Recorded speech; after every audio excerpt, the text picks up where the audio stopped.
I want to start by saying thank you for being here today and joining us.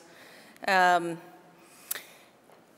also want to start by once again reiterating my personal apology to Nurse Alex Wubbles for the way she was treated by officers of the Salt Lake City Police Department as she attempted to do her job advocating for a patient.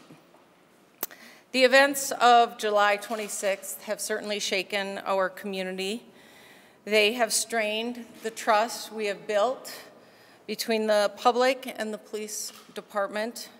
Many of us have been left wondering how this could have possibly happened, and all of us want assurances that it will never happen again. Since seeing the video for the first time on August 31st, I have been focused on ensuring the necessary steps are being taken to fully investigate the incident. We continue to work with staff and in our various departments to review and change procedures to address the issues which played a role in how aspects of the incident were originally handled.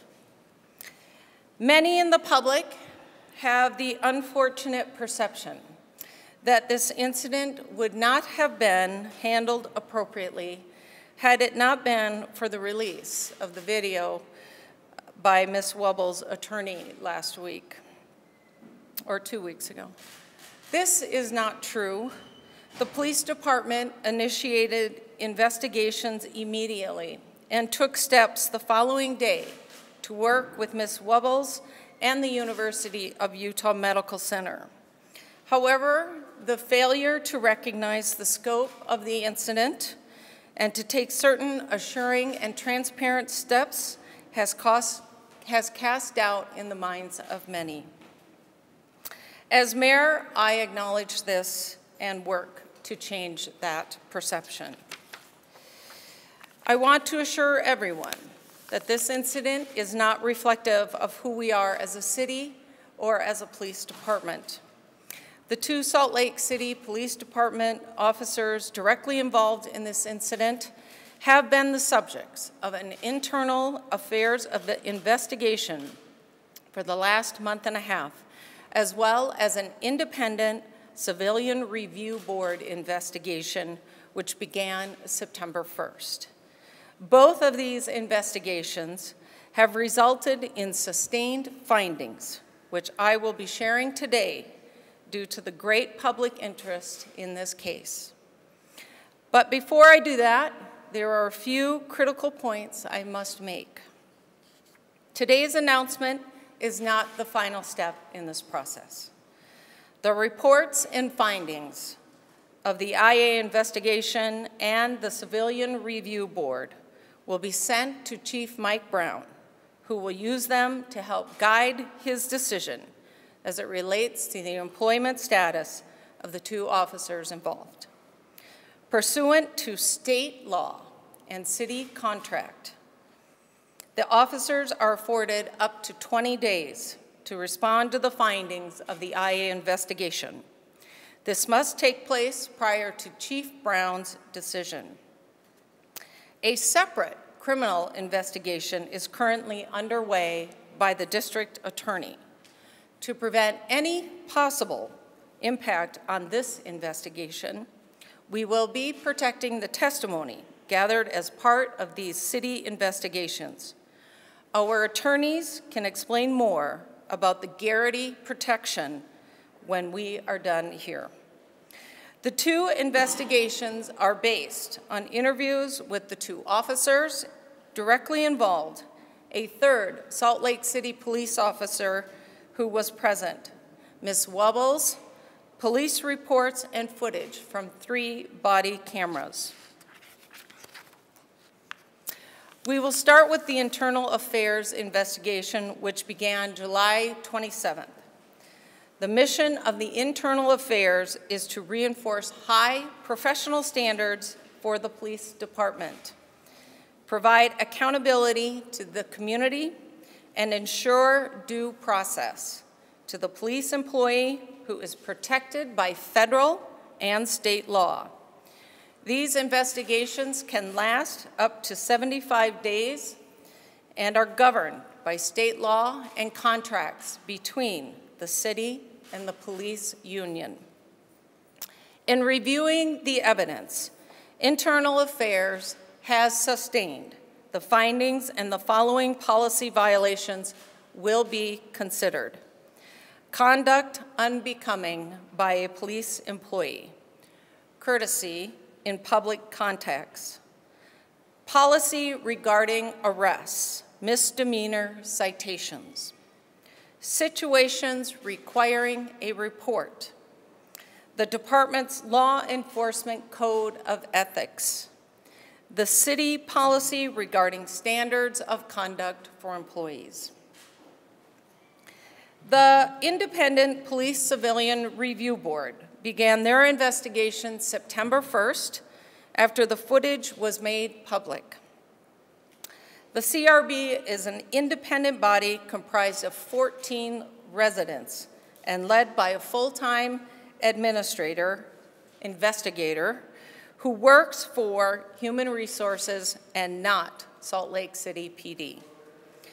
The lead investigator for the CRB is Rick Rasmussen, a 22-year veteran of the FBI. Over the last week, Rick conducted an investigation and presented it to a 5-member panel of the CRB for a decision. The CRB panel has also voted to sustain findings against the 2 officers. A redacted version of the CRB report is available in the packets that you will be receiving and will be made available online. I will again remind the media and the public that the officers have up to 20 days to respond to the allegations. I have asked Chief Brown to refrain from making any public statement until he has an opportunity to include those responses in making a final decision. This process is in place to ensure that any employment actions that may be taken can withstand scrutiny and appeal. I am truly grateful to our internal affairs teams, the CRB, and our city attorneys for thoughtfully examining this case quickly and thoroughly. I believe this community feels as I do, that the rift this has caused in our city must be healed. Every day, the men and women of the Salt Lake City Police Department work to protect and defend our citizens and our residents. They are some of the best law enforcement officers in the country. They deal with the hardest issues we face, including homelessness, where they do outreach and connect people to services.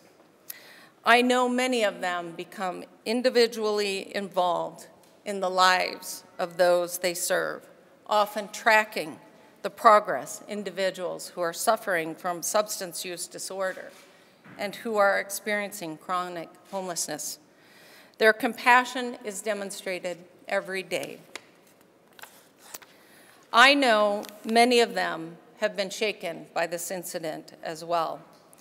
They are as committed as I am to ensure this incident does not define who they are. Further, we have been told individuals involved with this issue, including police officers, lawyers, and even Ms. Wubbles, have received threats of violence against them. Our 911 dispatchers have received abusive phone calls. My staff has received abusive phone calls. Regardless of how you feel about this issue, this behavior is abhorrent. Whether it's an anonymous call, an email, or on social media, we are a strong community and we are better than this. I know the public will be looking for actions to match our words. I have requested the chief be thorough and expedient in his decision. I also encourage the district attorney to do the same in his investigation. I want to thank you for your patience, your thoughts, and even your prayers as we move forward.